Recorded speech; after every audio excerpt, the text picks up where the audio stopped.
nga presidenti Trump që ju bëri Kremlini, atëherë presë sankcionet që nga Bashkimi Evropian, por nga Shtetet e Bashkuara të Amerikës do të fillojnë duke u sforcuar ndaj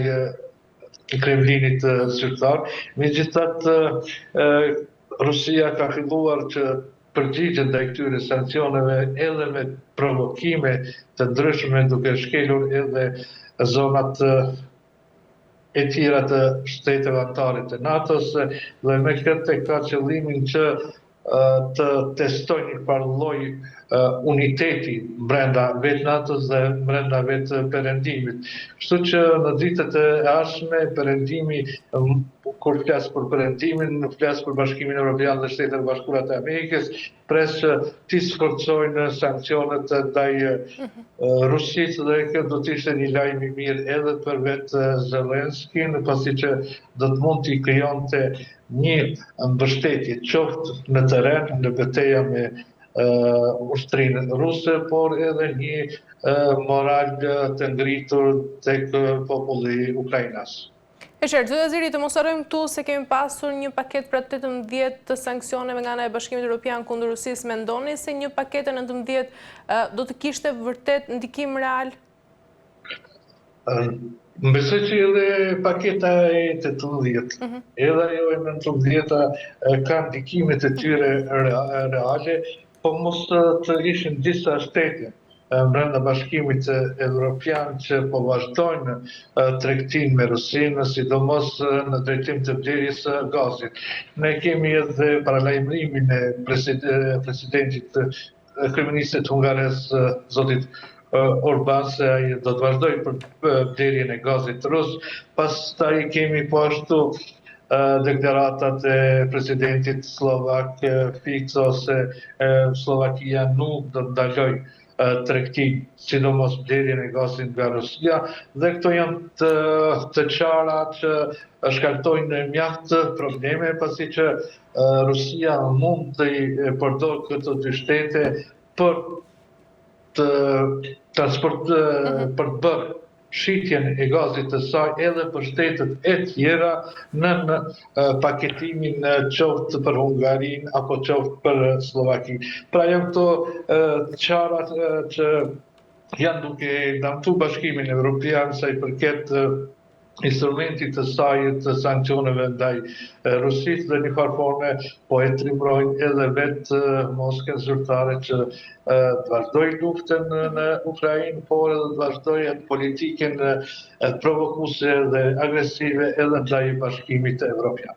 E qartë, mirë, zoti Aziri, pyetja e fundit për ta mbyllur pjesën e para, mund të shihet vërtet zhgënjimi i presidentit të SBA-s Donald Trump, i cili ka deklaruar disa herë se është i zhgënjur nga presidenti rus Vladimir Putin, dhe kjo të sjellë një mundësi pra që Washingtoni të rreshtohet më afër me mbështetjen ndaj Kievit? Kjo është, do të thoja, edhe një shpresë për vetë Kievin zyrtar. Nëse presidenti Trump vendos që tashmë deklaratat e tij në publik t'i kthejë edhe në veprime, atëherë ne mund të presim një Amerikë apo një administratë të presidentit Trump shumë të angazhuar në krah të Ukrainës, dhe kjo do të përcillet qoftë me ndihmë ushtarake, qoftë edhe me sankcione të tjera ndaj Moskës, kështu që përbën një momentum të ri për vetë Ukrainën, por edhe për zhvillimin e luftës në raport me Rusinë, ku mund kemi rezultati i terrenit mund të jetë shumë shpejt në favor të Ukrainës, pasi që Ukraina mund të marrë mjaft armatim nga Shtetet e Bashkuara të Amerikës, ndihma financiare që po ashtu janë të nevojshme për Kievin zyrtar, edhe pse flitet atje për një korrupsion mjaft madh brenda qeverisë të zotit Zelenski, por edhe mrena vetë asaj që quhet strategji ushtarake mbrojtëse e Ukrainës. Megjithatë, pres që presidenti Trump nga fjalët tashmë të kaloj në vepra, pasi që përgjigja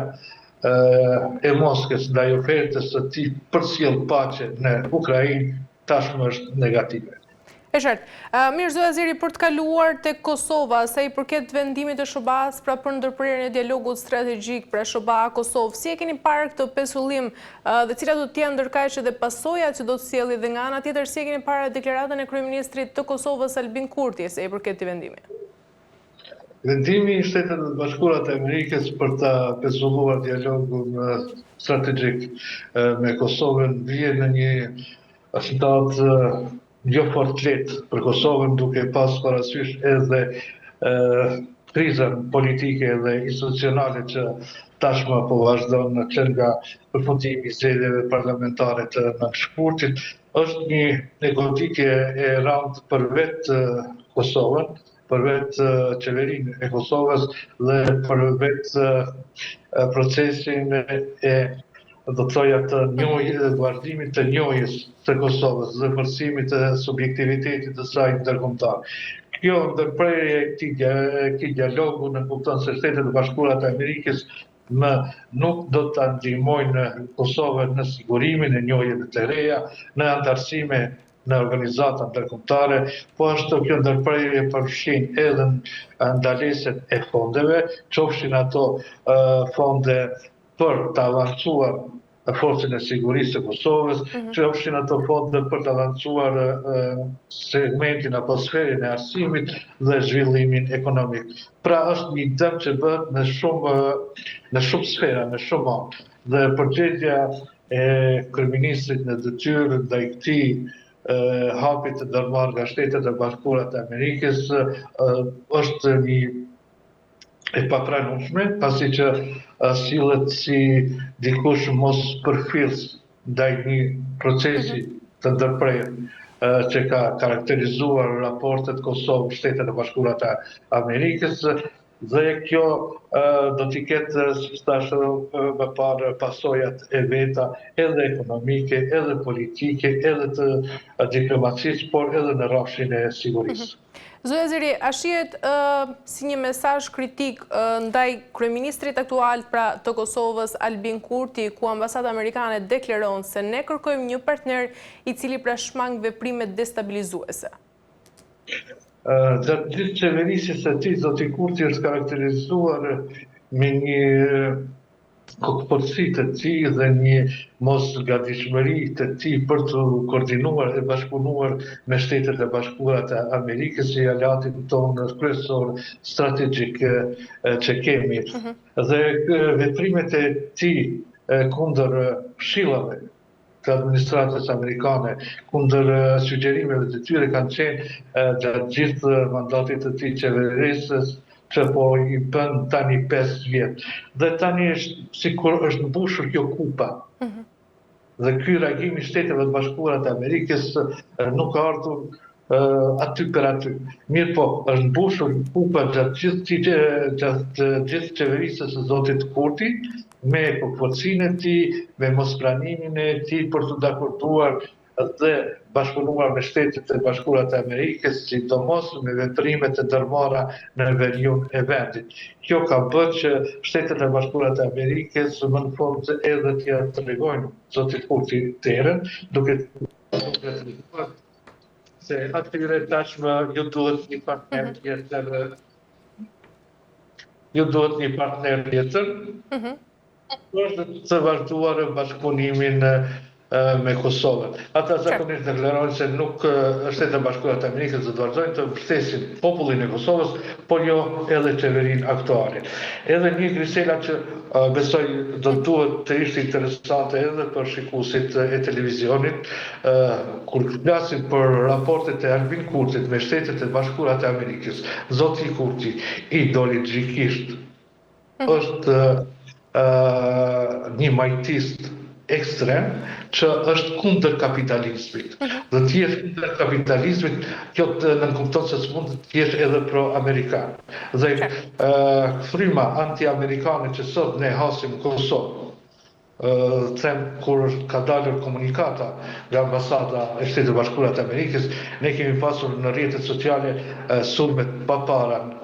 për të ngarkuarën amerikane në ambasadën e Amerikës në Prishtinë këtu, dhe kjo tregon se kjo frym anti-amerikane është ndërtuar plot 20 vjet. Dhe çdo vrejtje, çdo që ka ardhur nga Shtetet e Bashkuara të Amerikës, besimtarët, nëse mund ta quaj kështu, të Albin Kurtit janë munduar ta paraqesin si një triumf të Albin Kurtit, gjoja se ky nuk i përkulet as Shteteve të Bashkuara të Amerikës. Dhe këto gjëra sigurisht janë parë, janë dëgjuar nga ambasadat dhe shërbimet tjera të Shteteve të Bashkuara të Amerikës këtu në Prishtinë, dhe po them, nuk është diçka që ka ndodhur rastësisht. Ky vendim i Shteteve të Bashkuara të Amerikës ka ndodhur si rezultat që zoti Kurti e ka mbushur kupen që thuhet për mos koordinim e mos bashkëpunim me Shtetet e Bashkuara të Amerikës dhe mos dëgjimin e sugjerimeve të tyre,